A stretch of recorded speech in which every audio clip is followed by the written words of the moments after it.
Vous êtes fan de foot ou vous avez des rêves de grandeur? Pourquoi ne pas vous offrir le foot français? Voici comment faire. Étape 1, vous devez être riche. Très riche. Tiens, comme lui, Dmitri Riboloviev. Ce Russe de 52 ans est riche. Très riche. Il a fait fortune dans l'exploitation des matières premières. Une fortune qui est aujourd'hui estimée à 6,8 milliards de dollars, soit quand même 2 fois plus que celle de Donald Trump.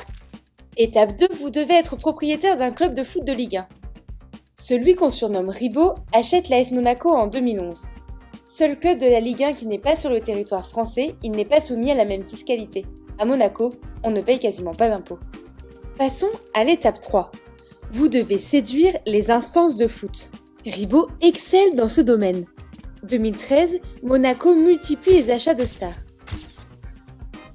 La Ligue de football professionnel veut donc obliger le club à déplacer son siège en France avant juin 2014. Le but, qu'il paye les mêmes impôts que tout le monde. Puisque le club refuse, la Fédération française veut lui faire payer 200 millions d'euros. L'AS Monaco riposte. Dans cette situation, qui de mieux comme allié que le puissant président de la LFP, Frédéric Thirier?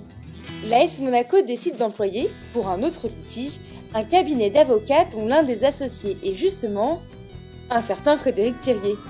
Le président de la LFP est aussi avocat. Voilà qui tombe bien.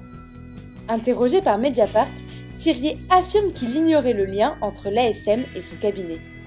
Comme par magie, la LFP finit par signer en janvier 2014 un accord à 50 millions d'euros, bien loin de la menace des 200 millions. Et enfin, l'étape 4, devenez ami avec d'autres présidents de clubs. Après avoir dealé avec la LFP, forcément, les autres clubs vous tombent dessus. L'occasion de se faire de nouveaux amis, à commencer par le plus influent de tous les présidents, Jean-Michel Aulas. Une amitié intéressée. Ribot invite même le patron de l'OL aux 25 ans de sa fille en Grèce. Dommage qu'Aulas ait décliné. Mais ça ne les a pas empêchés d'être amis. En 2015, quand l'ASM de Ribot a besoin d'une société informatique, elle embauche celle de son ami Jean-Michel Aulas. Voilà qui tombe bien.